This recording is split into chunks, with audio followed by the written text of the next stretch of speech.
Hi everybody, this is Boog-S Reviews, and today I'm going to be doing a review on McFarlane Toys DC Multiverse Duke Thomas Batman figure. So before we take a look at Duke Thomas, let's take a look at the accessories that he comes with. So first up, he comes with your standard DC Multiverse stand, and he stands really well on his own for being such a hefty figure. That really surprised me. Here's his data file, a really nice shot of the figure right there. And then there's the bio. If you want to read that, go ahead and pause that now. And finally, he comes with his Parallax. And this looks really awesome. The sculpt detail to it looks really nice. I do wish that the strings would have been painted on. That would have been really awesome. But I'll have to paint those on myself. When I painted Death Metal Batman's guitar, what I did was I painted all of the strings silver. I coated everything in silver. And then I did a black wash over top of it to get in between the strings. That was the best way to paint it. And it actually looked like each of the individual strings were painted. But once you do the black wash, it gets down in all of the cracks and leaves all of the silver that you painted on. So that's definitely what I'm going to be doing with this. So now let's go ahead and take a look at the head sculpt. This is such an awesome looking head sculpt. The sculpt to the faceplate there on the helmet looks really nice.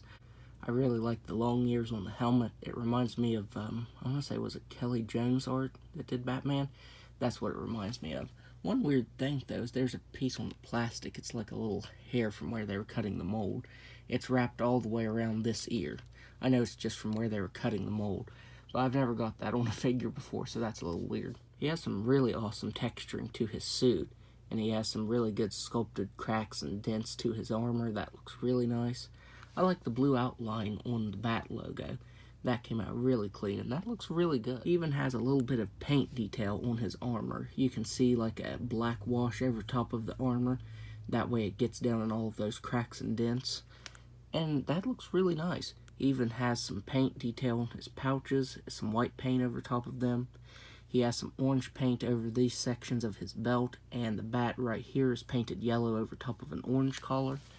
So I was surprised at the amount of paint detail he had. The wrappings for his gloves look really nice, with the spikes coming out of the side, the really long spikes. Has some texturing to it. The texturing on his suit is continued. He has these really big spines on the back of his cape that look really nice. The cape is textured and sculpted really nicely. I like the way the wrinkles are sculpted and the way it lays. I think that looks really awesome. And here are his boots. He has some really nice sculpt detail to them. This is a really nicely sculpted figure. As you can see, though, one of my complaints is that the Parallax is a little loose in his hand. It will stay in it, but it is a little wobbly. I wish his grip was just a little bit tighter, because I'm going to be going over the articulation, and I can probably guarantee that this is going to fall out at some point while I'm doing it. So now let's go ahead and go over his articulation. He has a ball-jointed head that can look up just a little bit. He can look down just a little bit. He can move his head side to side. He has ball-jointed shoulders that can move all the way out. These shoulder pads don't hinder that. He has butterfly joints that can spin all the way around.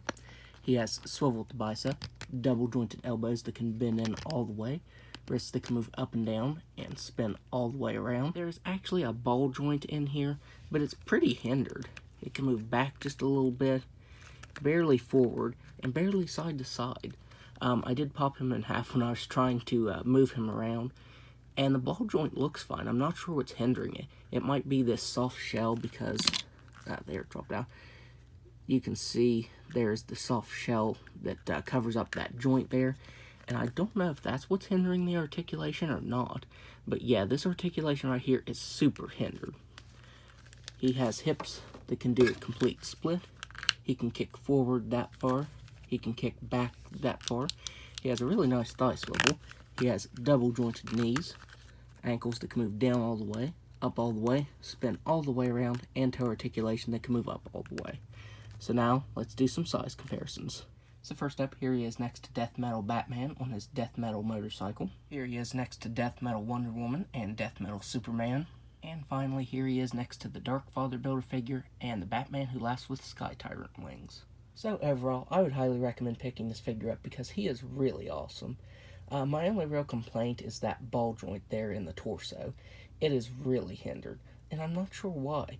Usually when the figures have that soft shell like that, the articulation isn't hindered, but it is on him. So other than that issue, I would highly recommend picking this figure up because he is really awesome. So that's my review. If If you like this review, be sure to hit the like button and subscribe to my channel. Thanks for watching.